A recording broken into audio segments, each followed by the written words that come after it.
Hey, what's going on, everybody? I'm going to give you a quick conversation piece as if you're sitting right next to me in the vehicle. Don't worry, I'm not paying attention to you. I'm paying attention to the road. So this is as if you're sitting right next to me and we're just having a conversation.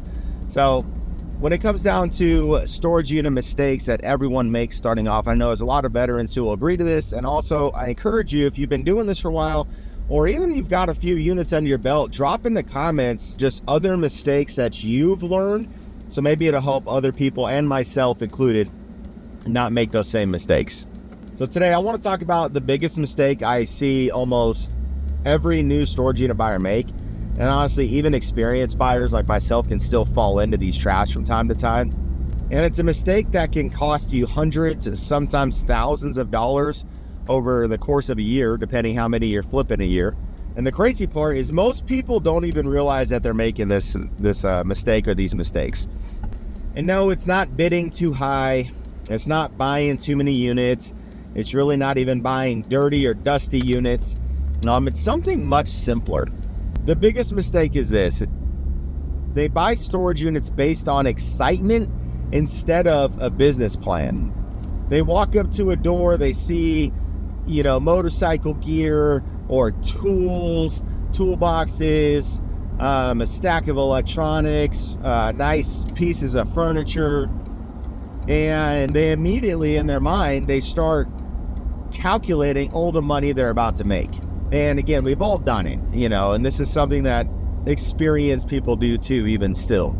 The problem is they're only calculating the best case scenario for that unit. They're not thinking about the broken items. They're not thinking about dump fees. They're not thinking about the hours it'll take to sort, clean, photograph, list, answer messages, especially the infamous hi, is this available on Facebook? And then they ghost you. And also the time it takes to actually sell everything. They're buying based on emotion instead of numbers. They're buying based off of emotion instead of actual numbers. So something I've learned over the years that a storage unit isn't an investment because it looks good. It's an investment if the numbers make sense. So before I ever bid, I'm asking myself questions. One, what is the maximum bid? How much trash do I think is in there? How long is the unit going to take me to clean out? Is there mattresses? How am I going to get rid of the mattresses? For my junk removal person, I charge him 40, or he charges me $40. For mattresses, how are you going to get rid of them? Some dumps don't allow you to drop mattresses off. How are you going to get the junk out of there? Do you have a trailer yourself? Are you going to take it to the dump? Are you going to pay someone to take it to the dump? With the stuff I do have in there, how long is it going to take me to go through it all? What's going to be my process of listing it? How long am I going to hang on to items? What's my process of, if items are not selling, of dropping prices down? How quickly can I get my money back? Those questions make you money because before you start bidding on something just out of excitement and feelings, it gets you to really start thinking about the monetary process as well as the time consumption process. Now, I don't put as many YouTube videos out as what I feel like. I just had a huge 10x25 that I'm literally still selling and going through, and it's been 2 weeks. I didn't film any of the content for it. I started to, but I was like, there is just so much stuff. Yeah, I didn't have enough time to sit there, record and edit it. Because again, unlike some of the other YouTubers, like this isn't my main business, right? This is the business that I use to generate money for vacations and everything so we can travel and have fun and do stuff.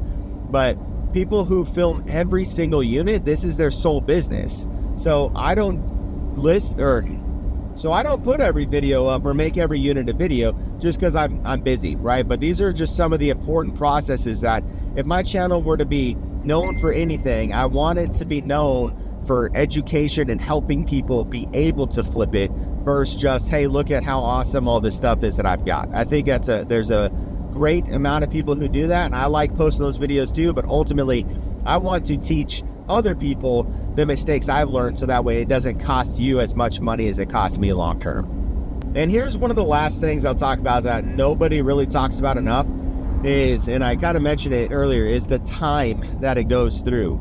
And one of the things that I don't think a lot of people talk about enough is the amount of time it genuinely takes you to go through a storage unit. that, like for instance, this 10 by 25 I had, it took me 3 days of going through the unit on site because there was so much stuff in there that I just didn't have enough time to go through them all. And I'll throw some pictures up, probably over here somewhere, because I know I can't ever get my face right in center screen because I don't care. Well, I'm just driving and talking, right? But this unit, I didn't have enough space to get through it all at the house. So I stayed on site and I pulled every box out and I went through and I put it in 3 piles. Put it in the trash pile, yard sale pile, which is just basically dollar items that I don't want to spend time listing every single dollar item. And then the third one is group items, meaning these are the items that I'm gonna put in my Facebook group, the North Georgia Unit Flipper Sales Group, that we ship. If you guys want to join that group, I'll try to link it in the description or something. But things that are worth my time to research and list in the group. And so I'm sorting through that. It took me 3 days to go through that. I had 2 mattresses in there that need to be disposed of. One was small enough I could throw it in my dumpster. The other one was bigger that I paid someone $40 to haul off.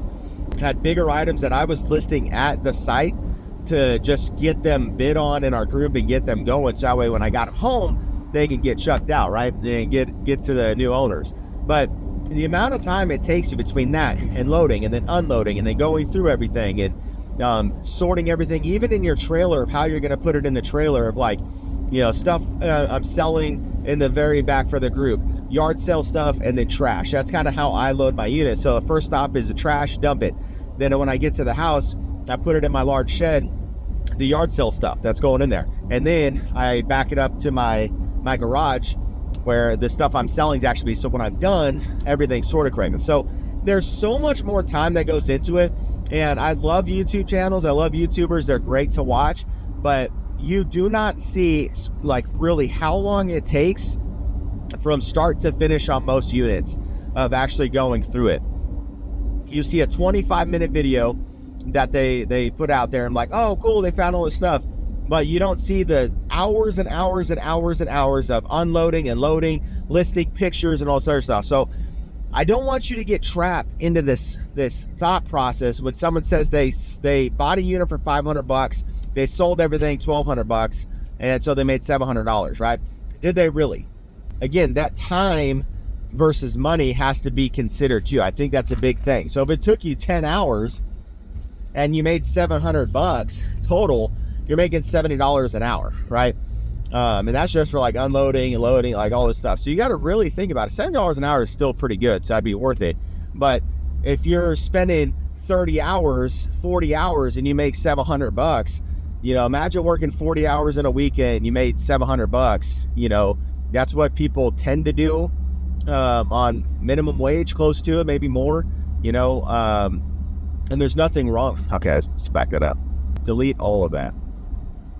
How many hours did they spend cleaning it out? Like that's a big thing. Talk about how many trips to the dump. Okay, I think we already covered all there. So all right, so let's delete that completely. So with all that time aspect that they're talking about doing, let's say they buy a unit for $500 and then they're like, hey, I sold it for $1,200. They made $700 profit. That sounds good. But how much time with all the stuff I just talked about was actually contributing to the business? They don't ever talk about that. So this is where I think a lot of people miss the stop. This is where I think a lot of people miss the opportunity. This is where I think a lot of people miss the opportunity in storage unit flipping. They have to stop thinking like someone hunting for treasure. Obviously, every unit is an investment and you need to treat it like you're a business owner.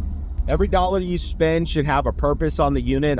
Every bit of time that you spend should have purpose on it. And sometimes the smartest thing you can do before buying a unit is just straight up walking away. I've watched people get into bidding wars over units that really most of us wouldn't touch. And there's even storage unit flipping groups that we even share images like, what are people bidding on? Like, what do they see? And it's not that we wouldn't touch because they're just necessarily bad units. It's really because they became bad deals. They started bidding much more than they would actually make on a unit. And that's a huge difference. So now that I got to my rage room, if there's one thing I hope you take away from this video, it's this. You don't make money when you find an amazing unit. You make money the moment you decide what your maximum bid is and you have the discipline not to go over it. Storage unit flipping is part gambling, but it's also part business. And the thing that joins both of those together is risk management. The better you become at managing risk, the more consistent your profits become.